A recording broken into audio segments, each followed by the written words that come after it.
이제는 뭐 평생 직장이 아니라 평생 직무, 평생 직업의 시대입니다. 그래서 좋은 업무를 선택하는 게 상당히 중요합니다. 그래서 이왕이면 자기가 잘 하는 거, 좋아하는 거, 이런 직무를 해야 되는 부분들이 필요로 하고요.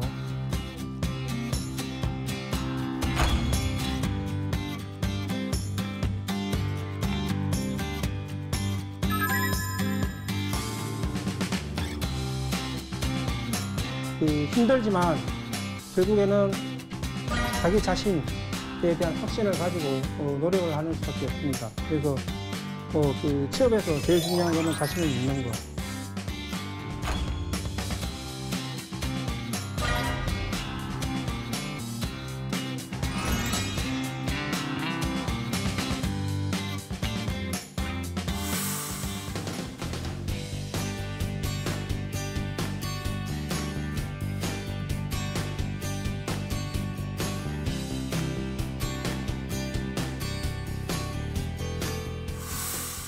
네, 안녕하세요.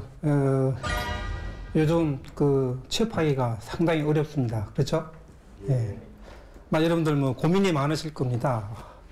나는 이렇게 한번 해볼까, 저렇게 해볼까, 그런 쪽에 고민이 많으신데, 오늘 강의 내용은 아마 여러분들 그렇게 고민하시는데 조금 도움이 되는 이런 쪽의 내용들을 갖다가 좀 담아봤습니다. 그래서 여러분들이 가시는 어떤 길에 좀 도움이 되는 이런 팁들을 많이 얻어 가졌으면 생각을 합니다. 그래서 오늘 제목은 현명한 선택을 위한 중견 중소기업 취업 전략인데, 사실은 대기업 취업하기가 훨씬 더 아주 너무나 어렵기 때문에, 그때 보면은 좀 전공법보다는 좀 대기업은 아니지만 괜찮은 중소기업, 중견기업, 이런 부분들을 한번 공략해 보는 게 어떨까, 이런 차원에서 오늘 강의를 준비를 하게 되었습니다. 어디로 갈 것인가?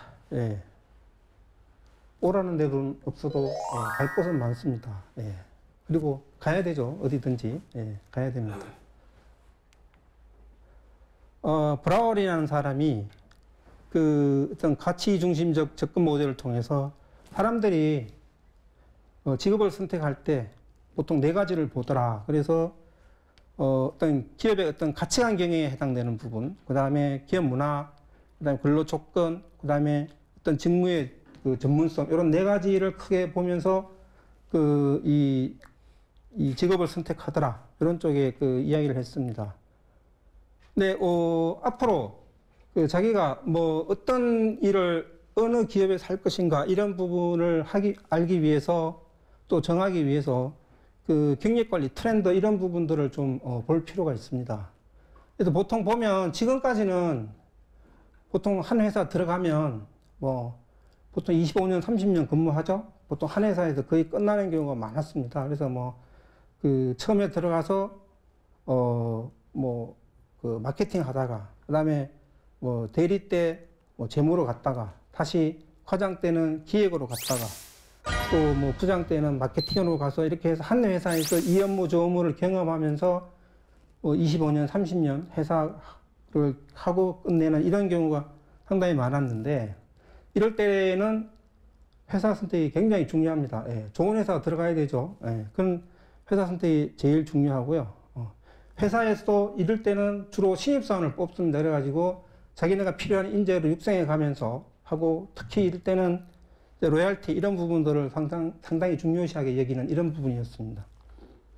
근데 앞으로는 아마 이 기업 자체라는 게 언제 어떻게 변할지 모르는 이런 상황이기 때문에, 지금부터는 어떤 경쟁력을 바탕으로 하는 어떤 직무의 전문성, 이런 쪽에 직무 중심의 경력 관리를 해야 합니다. 그래서 내가 이 강점이 있는 이런 쪽의 직무의 어떤 그런 이 역량을 가지고 이 회사 저 회사 이제 옮겨 다니는 이런 쪽으로 직무 관리를 해야 되는 게 앞으로 일어나게 될 현상입니다. 그래서 이 직무를 어떻게 선택할 거냐, 이런 부분인데요. 앞에서도 이야기했지만 이제는 평생 직장이 아니라 평생 직무, 평생 직업의 시대입니다. 그래서 지원 업무를 선택하는 게 상당히 중요합니다. 예. 그래서 이왕이면 자기가 잘 하는 거, 좋아하는 거, 이런 직무를 해야 되는 부분들이 필요로 하고요.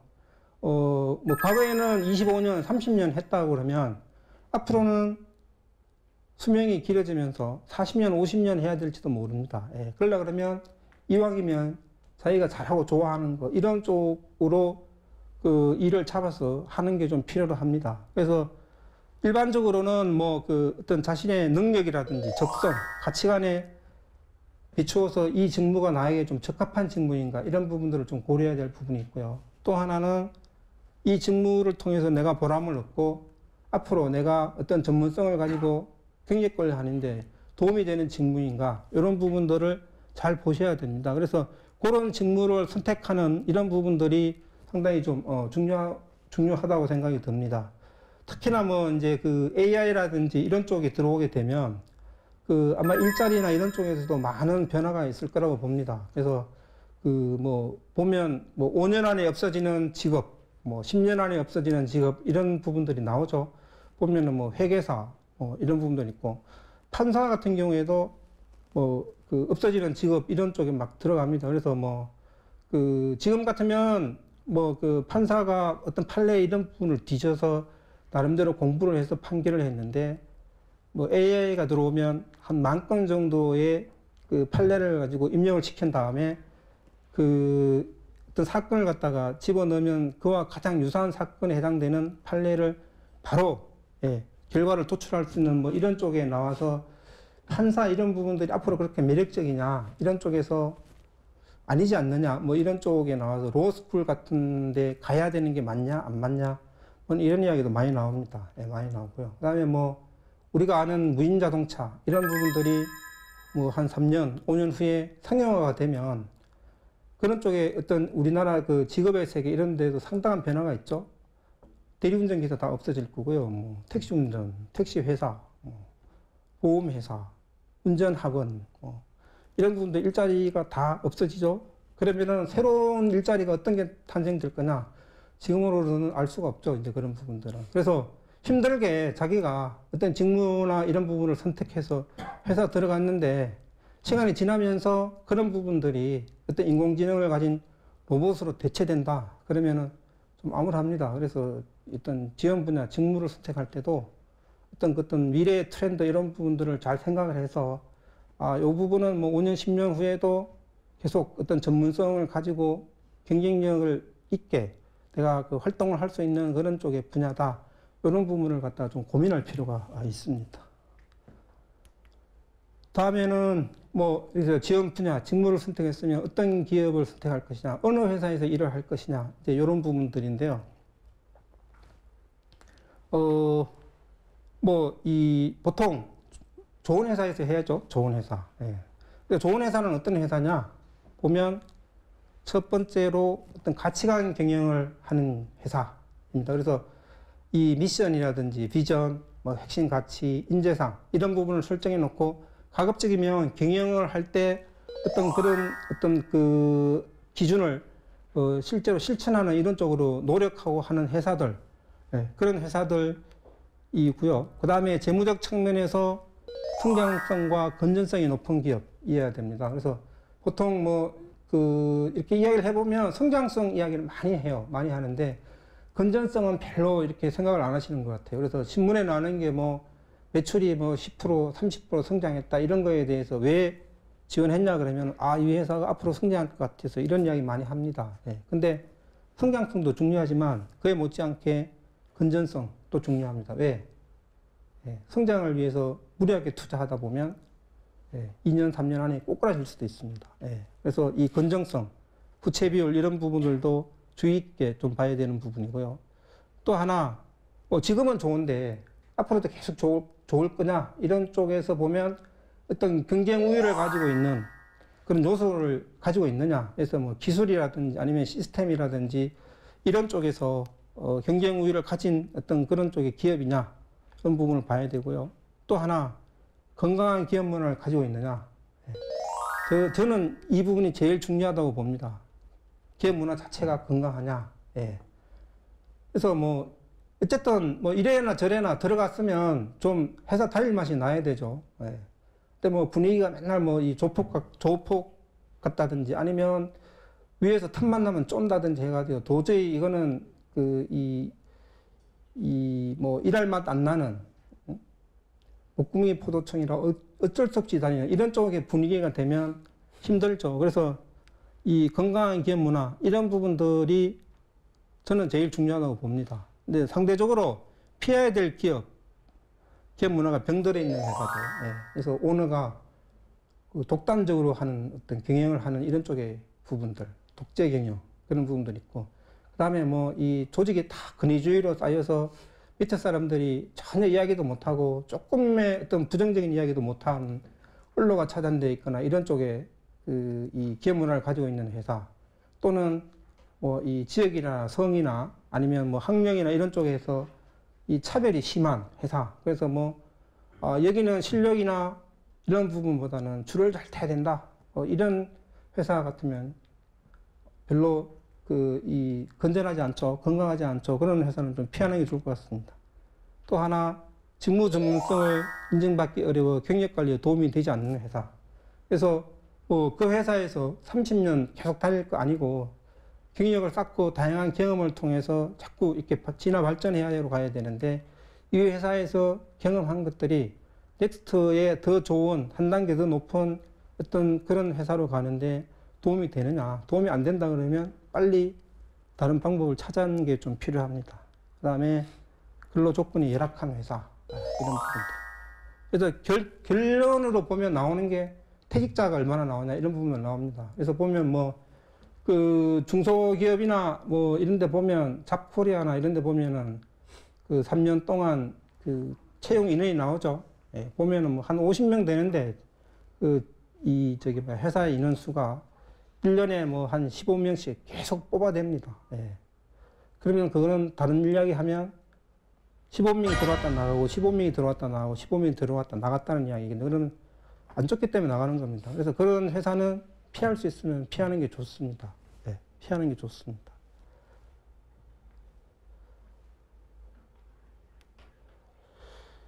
그 다음에 대기업과 중소기업 특성을 좀 비교해 보도록 하겠습니다. 대기업은 보통 한 뭐 3가지, 4가지 정도의 사업을 합니다. 그래서 예를 들면 뭐 그런 거죠. 삼성전자다. 그런 경우에 반도체, 핸드폰, 가전, 하이닉스 같은 경우에는 뭐 반대충만 하죠? 반도체. 예. 그래서 다양한 사업군, 포트폴리오 관점에서 다양한 사업을 하면 할수록 이 경영 자체가 어떤 변화에 많이 시달립니다. 이제 그런 부분들이 있고요. 상대적으로 중소기업 같은 경우에는 단일 또는 소수 전공만 하다 보니까 이 경영 환경 변화에 적응력이 뛰어납니다. 그래서 왜냐하면 자기네 사업 한 가지만 있을 때 그 부분만 집중적으로 들여다보기 때문에 상대적으로 경영 환경 변화에 적응력이 좀 뛰어난 부분이 있고요. 그 다음에 업종에 따라서 고속 성장을 할 수가 있습니다. 그래서 예를 들면 뭐 A 사업을 하고 있는데 그쪽에 마치 호황기다 그러면 3년 5년 갈 걸 1년 만에 쭉 갈 수도 있고요. 그 반대일 수도 있습니다. 불황이다 그러면 굉장히 또 힘들어지는 이런 부분의 특성도 있습니다. 그 다음에 역할 발휘 같은 경우에는 대기업 같은 경우에는 업무가 굉장히 잘게 쪼개져 있습니다. 그래서 보통 보면 작은 기업은 인사 인력 관리팀 이렇게 하면 HRM 2명, HRD 2명, 기업 문화 2명 이렇게 6명이서 그 일을 다 합니다. 근데 큰 조직은 HRM 팀 6명, HRD 팀 6명, 기업 문화 팀 5명 이렇게 해서 업무가 굉장히 잘게 쪼개져 있고, 대신에 잘게 쪼개져 있는 것만큼 전문성을 확보할 수가 있습니다. 그래서 한 사람이 채용만 하고 한 사람은 승진만 하고 이런 경우인데, 작은 회사는 채용도 하고 승진도 하고 다 막 두루두루 해야 됩니다. 그래서 큰 회사 가면 전문성 습득이 비교적 용이합니다. 예. 그 다음에 다양한 인력 개발 시스템을 가지고 있고요. 중소기업 같은 경우에는 반대로 업무 범위가 넓고 변화가 심합니다. 그래서 막 한 사람이 5가지, 6가지 일을 갖다가 동시에 하고요. 그런 부분들이 있고, 사람이 한 사람 나가면 또 막 고무줄처럼 또 막 업무가 줄었다 늘었다 하는 이런 부분들이 있습니다. 그 다음에 다양한 경험, 창업에 유리한 이런 부분도 있고요. 그다음 여기는 그 인력 개발 시스템이 그렇게 이 체계화되어 있지 않아서 주로 자기 스스로 좀 어떤 전문성을 키우는 이런 쪽에 노력을 많이 해야 됩니다. 그 다음에 조직 및 인력 구성 측면에서 대기업은 우수 인력이 많고 경쟁이 심하고 승진률이 낮습니다. 그 다음에 경쟁에 따른 다양한 성장 기회, 아주 뛰어난 사람한테는 뭐 이러한 성장 기회, 중간 정도한테는 이러한 성장 기회가 다양하게 마련되어 있는 반면에 중소기업은 그렇게 뭐 몇 가지밖에 안 가지고 있습니다. 그래서 이 고교를 수혜를 받는 인원이 상대적으로 많지 않습니다. 예. 그 다음에 또 아까 이야기한 대로 경쟁이 심하지 않다, 승준이 높다 이런 부분들이 있고요. 지금 이게 사업별 개인별 구조조정 이 부분은 대기업은 사업이 아무리 좋아도 1년 내내 언제든지 구조조정을 합니다. 왜? 네 가지 사업군 중에 다 좋을 수는 없습니다. 하나는 분명히 나쁩니다. 그러면 구조조정 들어갑니다. 예, 구조조정 들어가고요. 그 다음에 지금 좋아도 미래가 불확실하다. 그러면 구조조정 또 들어갑니다. 예. 그래서 이 구조조정은 상시 일어난다. 예, 그런 부분이고요. 그래서 뭐 사업별 또 개인별로 고령자나 저성과자 이런 쪽에서 압박을 상당히 많이 받습니다. 예. 반면에 이 중소기업은 어떠냐?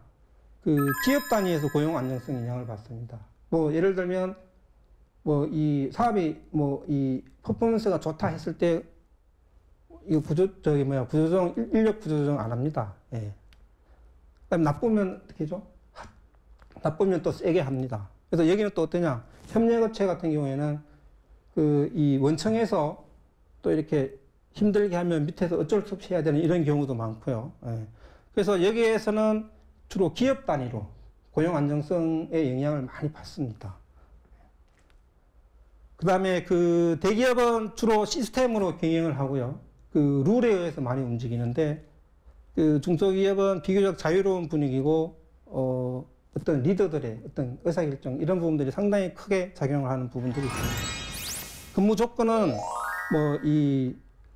좋고 아주 그럴 수밖에 없습니다. 예, 이런 부분들은 그렇고요. 채용을 봐도 대기업은 주로 최근에 어떤 신입사원보다 경력사원 채용이 증가하는 추세에 있고요. 신입사원은 뭐 상반기, 하반기 공채 중심으로 가고 있고, 경력사원은 필요에 따라서 수시 채용하는 이런 쪽으로 가고 있고, 중소기업 같은 경우에는 신입사원 중심으로 해서 수시 채용하는 형태로 많이 가고 있습니다. 경력사원 채용이 옛날에는 용이하지 않았는데 지금은 대기업에서 인력 구조조정을 통해서 마켓에 상당한 인원이 쏟아져 나와 있습니다. 그래서 경력사원 채용도 최근에 많이 좀 좋아진 이런 부분들이 있습니다.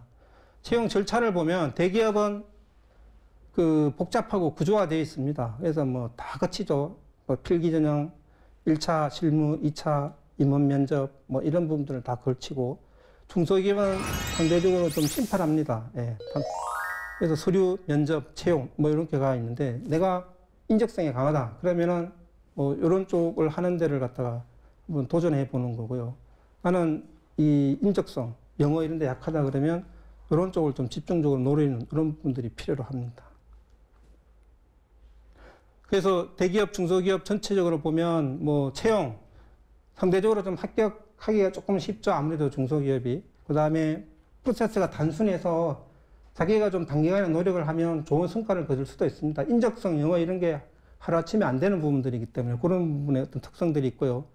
인사제도도 보면 승진이 빠르고 경쟁도도 상대적으로 낮다. 그 다음에 또 인력 구조적 이런 부분들도 상대적으로 어떤 적을 수 있다. 뭐 이런 부분이고요. 그 다음에 전문성 확보 후에 대기업 경력선으로 이동할 수 있는데 이렇게 하기 위해서는 본인 스스로 노력을 해야 되는 부분들이 있습니다. 그 다음에 직무나 기업 문화 측면에서 보면 그 직무를 A에서 Z까지 혼자 다 하죠. 그뿐만 아니라 유관 업무까지 다 경험할 수 있는 이런 쪽의 가능성이 있습니다. 그다음에 비교적 수평적이고 자유로운 기업 문화 뭐 이런 부분이고요.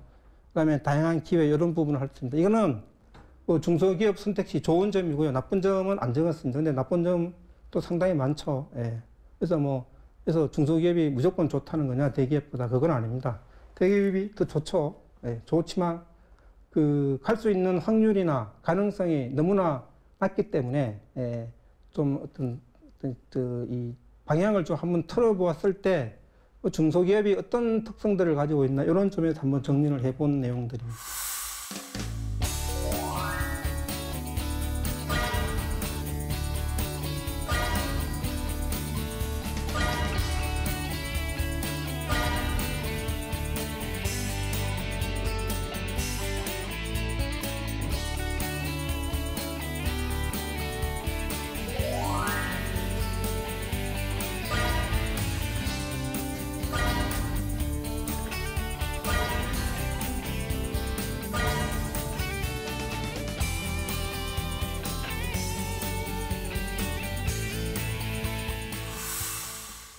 그래서 뭐 좋은 중견 중소기업을 찾아라 이 부분에서 뭐 지금까지 나온 이야기가 계속 반복됩니다. 그래서 미래 갈 기술 제품 또는 차별적인 경쟁력을 가지고 있느냐 이런 부분들이 다행히 국가나 공식력 기관에서 인정하는 이런 제도들이 있습니다. 그래서 그런 부분들을 좀 활용하는 게 필요로 하고요.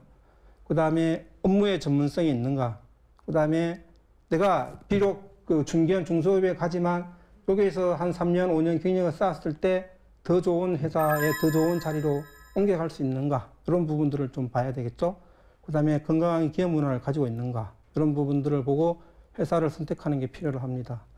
그래서 뭐 어느 정도 됐다 그러면 지원하고 싶은 기업 분야에 대해서 리스트를 작성을 해서 채용 전문 사이트에서 그 부분을 조건 검색을 걸어서 상시 좀 서칭하는 게 이런 부분들이 좀 필요로 하고요. 그 다음에 해당 분야의 어떤 채용 박람회 이런 부분들은 미리미리 준비해서 대응하는 게 필요합니다. 그 다음에 가급적이면 채용 공고 이런 부분들은 혼자 하는 것보다 여러 명이서 정보를 공유할 수 있는 이런 쪽으로 운영이 되면은 조금 더 그 양질의 정보 이런 부분들을 갖다가 얻을 수가 있습니다. 그래서 보면 뭐 그 알짜 중소기업 찾기 보면 뭐 이런 부분들 나오죠. 그래서 뭐 상장기업 뭐 이런 부분은 예를 들면 이 부분은 뭐 그 자본시장에서 공개적으로 투자를 유치하는 겁니다. 투자를 유치하기 위해서는 우리 회사가 좋은 회사다 이런 부분을 마켓에 알려야 되기 때문에 이런 쪽의 회사들에 대한 정보는 거의 다 오픈되어 있습니다. 그래서 여기에서는 당연히 어떤 투명 경영이라든지 정도 경영 이런 부분을 하지 않으면 투자를 받을 수가 없기 때문에 이런 쪽에서 상장 기업들은 상대적으로 좋은 알찬 이런 기업일 가능성이 훨씬 높습니다. 그런 부분도 있고요. 그다음에 이제 뭐 강소기업 이런 부분들도 보면 뭐 중앙정부나 지자체 이런 쪽에서 우소기업 선정했는데 그 중에서 7가지 결기업 사유가 있습니다. 여기에 해당되지 않는 회사를 강소기업이라고 한다. 이렇게 해서 발표 같은 걸 합니다.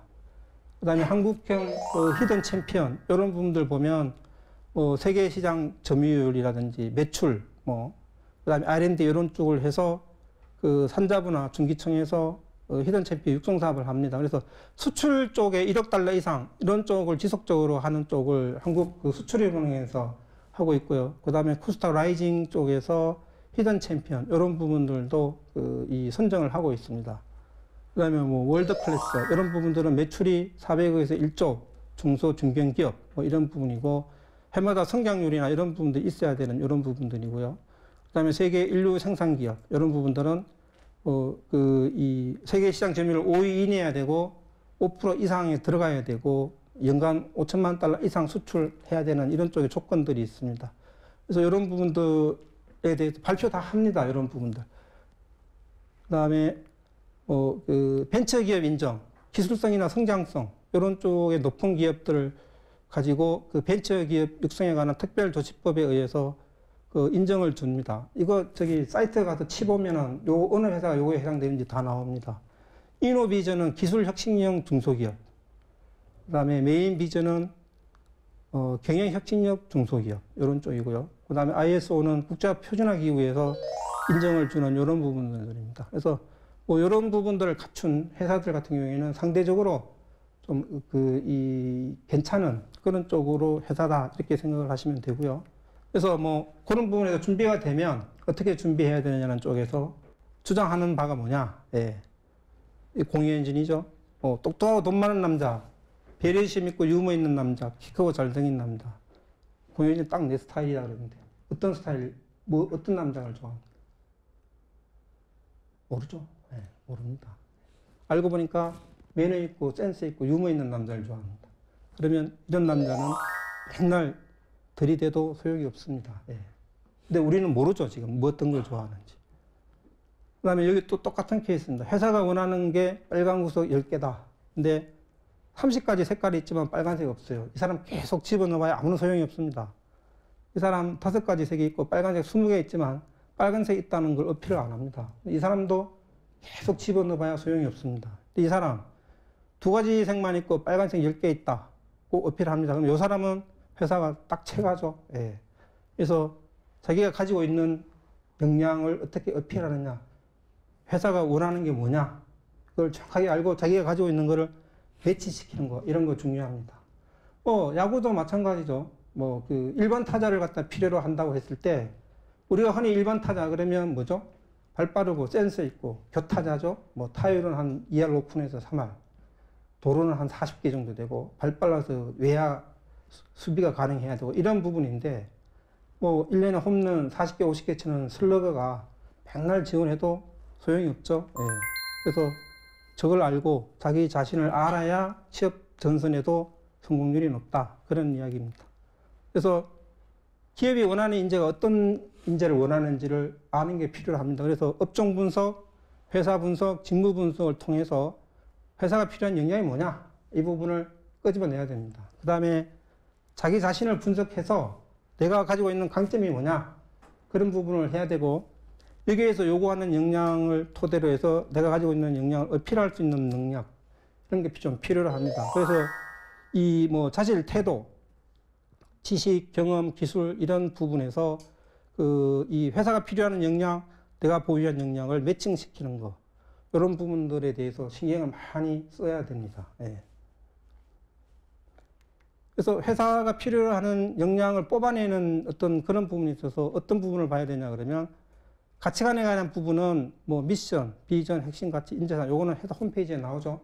네, 이런 부분들을 잘 보셔야 되고 그 다음에 사업 및 직무에 관한 거 지원 동기할 때 왜 우리 회사 지원했냐 그 다음에 인사 직무, 마케팅 직무를 했는데 왜 인사 직무, 왜 마케팅 직무를 지원했냐고 했을 때 알 수 있는 내용들 이런 부분들을 가지고 분석을 해서 끄집어내야 됩니다. 그래서 협회 사이트라든지 사업보고라든지 홈페이지 이런 쪽을 통해서 이런 내용들을 끄집어내서 정리를 해야 됩니다. 그래서 이런 부분들을 다 봤을 때 이 회사가 필요하는 역량의 키워드가 뭐냐 그거를 놓고 내가 그런 역량을 가지고 있다 는 갖다 어필할 수 있도록 그렇게 준비를 해 주셔야 됩니다.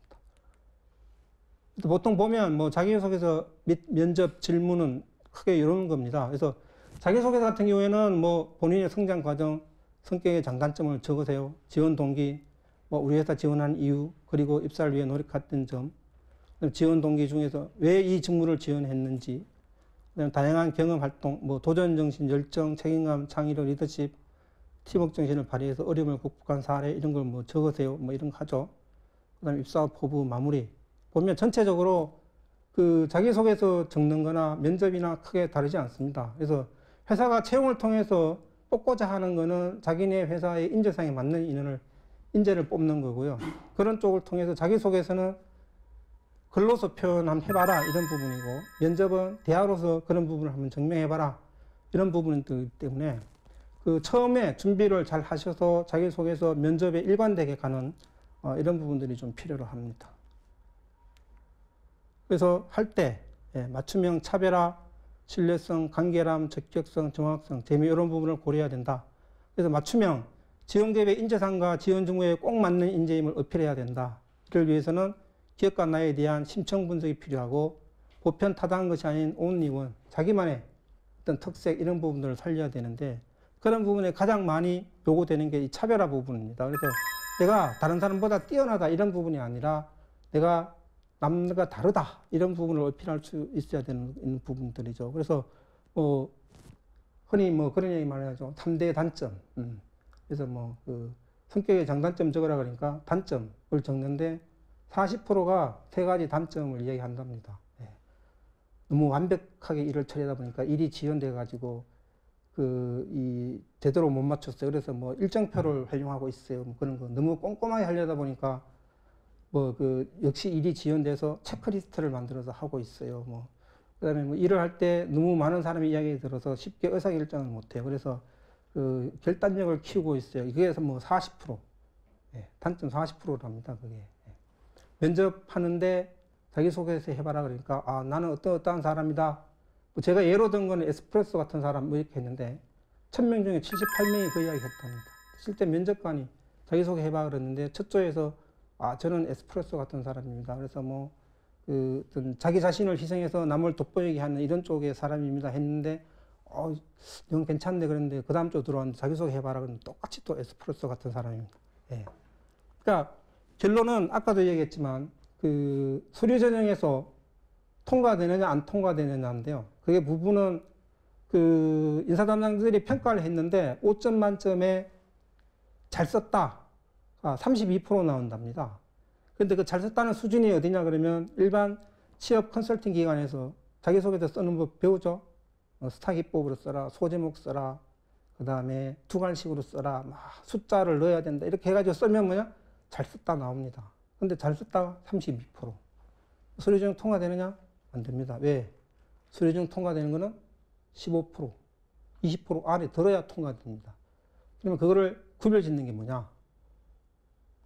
차별화, 나만의 이야기, 독창적인 거. 네. 인사 담당자가 이야기했죠. 저희 1000명 들어오면 자기소개도 한 700개 본다고요. 네. 1분 보는데 1분만 봐도 700분 걸립니다. 인사 담당자들이 콘도로 들어가서 한 이틀 동안 그것만 보거든요. 딱 보면은 성격 장단점 봤는데 아까 이야기했죠. 3대 단점. 딱 첫 줄에서 3대 단점은 보통 넘어갑니다. 예, 그렇게 해가지고는 안 됩니다. 인사 담당자 읽어야 되는데 보면은 앞에 나오는 이야기 대성소양님만 계속 적으면 그냥 보통 넘어갑니다. 그러면 서류 전형 통과 안 됩니다. 얘는 좀 색다른 내용이네. 이런 쪽에 어필할 수 있는 그런 내용들이 돼야 됩니다. 예.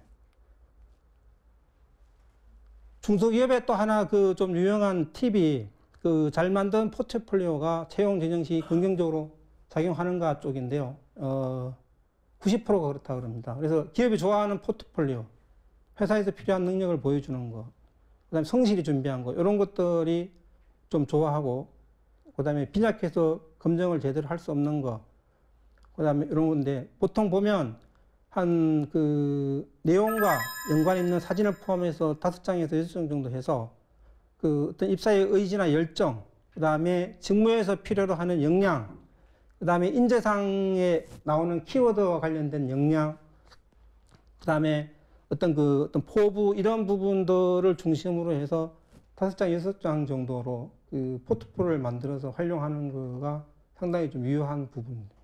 특히 이 회사나 이런 쪽에 가서, 지원하는 회사에 가서 회사를 전경으로 해서 사진을 찍는다든지 아니면 그 회사에 자기가 지원한 분야에 어떤 이 사람한테 명함을 얻어서 그런 부분들을 갖다 같이 실게 되면 아마 그 중견 중소기업 같은 경우에는 이 친구는 우리 회사에 들어오려고 상당히 그 의지나 열정을 보이고 있구나 이런 쪽에 먹히는 부분들이 있습니다.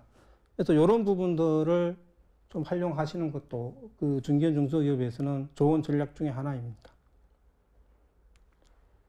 그래서 뭐 힘들지만 결국에는 자기 자신에 대한 확신을 가지고 노력을 하는 수밖에 없습니다. 그래서 취업에서 제일 중요한 거는 자신을 믿는 거. 자신을 믿어야 남에게도 자신이 있는 거고, 그다음에 그래서 자존감, 자존감을 가지고 항상 나는 귀하고 소중하고 할 수 있고, 그래서 반드시 할 것이다. 이런 쪽에 어떤 자존감을 가지고 힘들지만 이 어려운 시기를 갖다가 잘 극복해 나갔으면 하는 그런 바람입니다. 어렵다는 것은 불가능한 것을 의미하는 것은 아니다. 단지 열심히 해야 될 것을 이야기하는 그런 쪽의 내용이다. 이렇게 보시면 될 것 같습니다. 또 시간이 좀 많이 좀 길어졌는데요. 오늘 이 귀한 시간 내에서 여기까지 오셨는데 이 어려운 시기에 여러분들이 생각하는 어떤 취업 전선에 좀 좋은 팁들을 좀 많이 얻어갔으면 하는 그런 바람을 가지고 강의를 하고요.